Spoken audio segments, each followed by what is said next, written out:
Kasus kekerasan yang menimpa David Ozora, putra kinasih petinggi PPGP Ansor, Jonathan Latumahina, beberapa waktu lalu, seakan menjadi pembuka kotak Pandora, masalah-masalah yang dihadapi bangsa ini.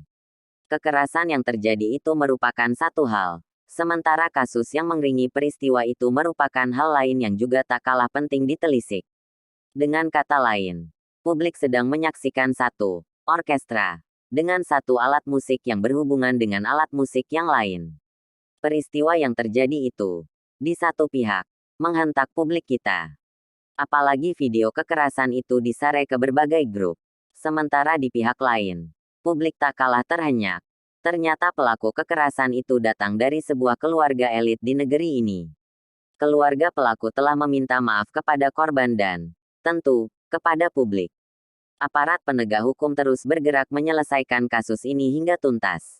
Kekerasan atau, tepatnya, penganiayaan terhadap remaja belia beberapa waktu lalu itu, sejatinya memberi satu kesadaran, bahwa praktik kekerasan, baik verbal dan non-verbal, merupakan realitas kehidupan masyarakat Indonesia, hingga kini. Dan, ini sulit dibantah, pola pikir, kekerasan masih memengaruhi pola-pola komunikasi, baik orang per orang, maupun kelompok. Ini terjadi di mana-mana, dalam berbagai bentuk, dan menggunakan media apa saja. Tentu, kita tidak serta-merta menyalahkan pelaku kekerasan itu, memberi stigma negatif, dan stigmatisasi lainnya. Jika ditelisik, praktik kekerasan yang dilakukan oleh seseorang, sejatinya dilihat dari latar belakang keluarga, lingkungan sosial, dan pola pendidikan. Episteme, meminjam istilah Foucault, seorang filsuf Perancis. Setiap perkataan dan tindakan seseorang ditentukan dan dipengaruhi oleh hal-hal yang disebutkan di atas. Karena itu, penindakan hukum perlu dilakukan dengan mempertimbangkan beberapa indikator tersebut. Menguak motif pelaku dan menghukum pelaku atas tindakannya, sangat mungkin menjadi pembelajaran bagi pelaku agar tidak mengulangi perbuatannya. Lebih jauh, penindakan itu juga menjadi pembelajaran bagi kita. Selain mewaspadai perilaku kekerasan di lingkungan masing-masing, juga semakin menyadarkan kita bahwa kontrol sosial dan komunikasi sosial perlu terus dikembangkan agar dapat mencegah terjadinya tindakan kekerasan. Agama dan kekerasan, sikap kita. Sebuah riset S2 UI yang ditulis oleh Rieke Diah Pitaloka. Banalitas kejahatan, aku yang tak mengenal diriku. Telah Hannah Arendt perihal kekerasan negara, mengemukakan bahwa berbagai tindakan kekerasan berawal dari ketidakmampuan berpikir dan menilai secara kritis. Kedua hal tersebut terjadi akibat para pelaku terkondisikan menganggap kekerasan, termasuk kejahatan, sebagai hal yang bisa, wajar, atau lumrah. Mengutip Hannah Arendt, menyebut sikap tersebut sebagai banality of evil, banalitas kejahatan. Manusia yang menjadi pelaku banalitas kejahatan tidak memiliki kesadaran dan mengalami ketumpulan nurani, lah hanya bersandar pada otoritas di luar dirinya.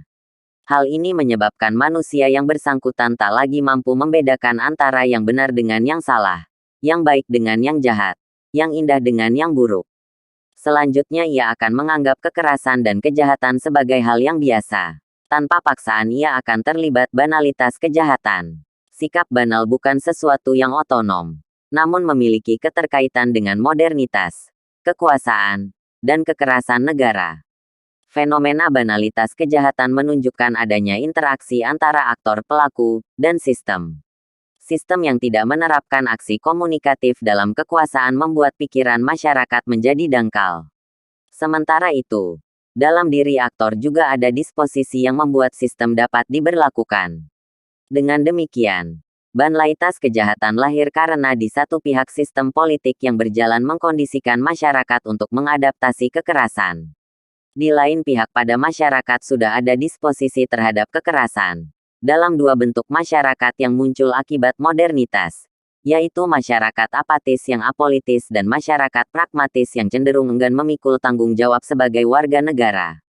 Para pelaku kekerasan, di semua tingkatan usia, bahkan tanpa memandang prestise pendidikan, menurut Arendt didorong oleh tiga hal, yaitu ketumpulan hati nurani manusia, kegagalan berpikir kritis, dangkal dan banal dalam menilai serta menghakimi sesuatu.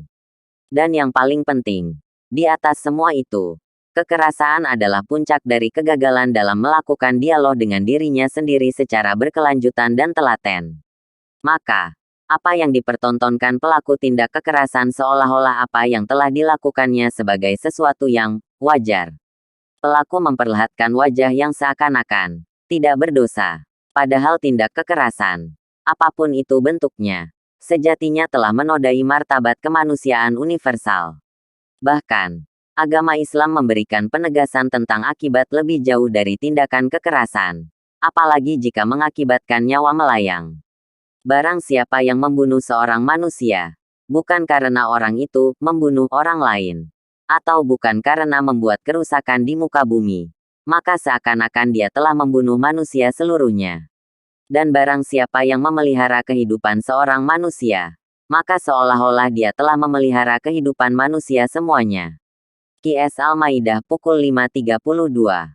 Karena itu, Islam adalah agama yang mengharamkan segala bentuk tindakan menyakiti, mencederai, melukai kepada diri sendiri atau kepada orang lain, baik secara verbal maupun tindakan nyata terhadap salah satu anggota tubuh. Secara konseptual, misi utama kenabian Muhammad SAW adalah untuk kerahmatan bagi seluruh alam. Kekerasan, sekecil apapun bertentangan secara diametral dengan misi kerahmatan yang diemban. Dan tidaklah kami utus kamu, wahai Muhammad, kecuali untuk menyebarkan kasih sayang terhadap seluruh alam. QS Al-Anbiya 21:107. Prinsip kerahmatan ini secara konseptual menjadi dasar peletakan pondasi pembahasan hukum Islam dan bangunan etika dalam berelasi antar sesama. Seperti perlunya berbuat baik, memberikan manfaat, saling membantu, pengharaman menipu, pelarangan tindak kekerasan, dan pernyataan perang terhadap segala bentuk kezaliman. Bentuk-bentuk kekerasan apapun bisa dikategorikan sebagai tindakan kezaliman yang bertentangan dengan misi kerahmatan. Sebagai manusia beragama, sikap terbaik yang dapat kita lakukan melihat peristiwa kekerasan itu, antara lain, kembali mempertanyakan pola pendidikan dan komunikasi di dalam keluarga, mempersempit peluang tindak kekerasan di lingkungan pendidikan, dan memperbaiki pola-pola komunikasi di lingkungan kita masing-masing. Mencegah kekerasan sejatinya sejak dini dilakukan, ketimbang panik dan mencerca setelah terjadi tindakan kekerasan. Selain itu, langkah strategis untuk mencegah kekerasan, khususnya kepada anak, dapat dilakukan melalui langkah-langkah berikut. Antara lain, pertama, legislasi dan penerapan kebijakan yang melindungi anak dari segala bentuk kekerasan. Kedua, perubahan norma sosial dan budaya yang menerima, membenarkan, atau mengabaikan kekerasan. Ketiga, pengasuhan yang mendukung hubungan yang aman dan penuh kasih sayang antara pengasuh, khususnya orang tua, kepada anak untuk mencegah kekerasan. Keempat, meningkatkan keterampilan hidup dan ketahanan diri anak dalam mencegah kekerasan serta mendukung program wajib belajar untuk anak. Strategi Nasional Penghapusan Kekerasan Terhadap Anak tahun 2016 sampai tahun 2020. Kementerian Pemberdayaan Perempuan dan Anak. 2015.